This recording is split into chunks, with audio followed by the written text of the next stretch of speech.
Bang Rey, saya belum ngomong nih. Bang Rey, apakah kemudian harapan yang disampaikan oleh Bang Roni ini, harapan juga mungkin masyarakat bahwa KPK ini harus dijaga marwahnya dan dimulai dari pansel pimpinan KPK ini untuk menyeleksi siapa yang akan nanti memimpin KPK. Menurut Anda, ada nggak rasa itu?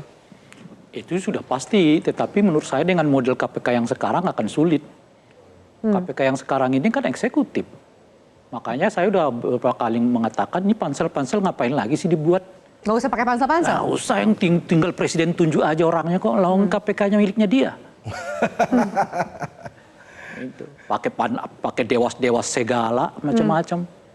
Gitu. Jadi nggak usah pakai, menurut saya kan ada pansel-panselnya. Jadi langsung aja ditunjuk oleh presiden. Orangnya dia semua, seperti dinunjuk Kapolri, seperti dia menunjuk Jaksa Agung. Tapi dia bakal ada 2 presiden nih. Kenapa? Ya kan, seleksinya di Presiden Jokowi, akan bekerjanya di Presiden Prabowo. Presiden mana yang Anda maksud? Ya yang sekarang lah, kan yang sekarang kan. Yang seleksi ini? Iya. Oke, kaitan politiknya apa sih? Kenapa kemudian banyak misalnya jaksa senior, polisi itu aktif dia. yang ini Itu maaf ya, ini kan nggak kan pekerjaan mereka juga cukup besar Itu ya kan, dia. bintangnya juga cukup banyak. Tapi kenapa mengejar Itu posisi dia. KPK? Ya karena apa namanya itu ya, karena posisi KPK ini kan posisi yang nguntungin khususnya kepada eksekutif dengan desain yang seperti sekarang kan. Maka orang-orang eksekutif masuk, ya polisi masuk, jaksa masuk, gitu. Nah kalau mau pansel yang sekarang kelihatan kerjanya sih, menurut saya setidaknya 2 tuh akan kelihatan dari outputnya. Dan yaitu? Pertama adalah seleksi terhadap mantan anggota, bukan mantan ya, atau yang incumbent lah katakan begitu. Itu lebih berat daripada yang lainnya. Jadi nggak bisa disamakan? Bukan soal itunya, tapi maksud saya kan mereka udah punya catatan. Catatannya di lingkungan KPK-nya sendiri.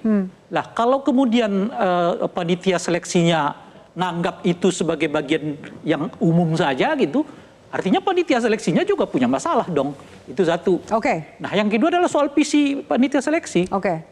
Karena sekarang masih ada panitia seleksinya ya, visi mereka apa? Saya setuju tuh, yang namanya polisi, yang namanya jaksa agung, nggak usah lagi masuk KPK.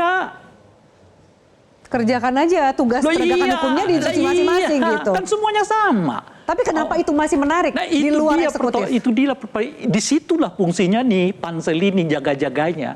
Kalau mau jagain, udahlah yang polisi itu ya perkuat kepolisian. Yang jaksa perkuat kejaksaan. Kalau ada orang-orang baik, orang-orang hebat di antara mereka, justru itu harus dioptimalkan oleh institusi kepolisian dan kejaksaan.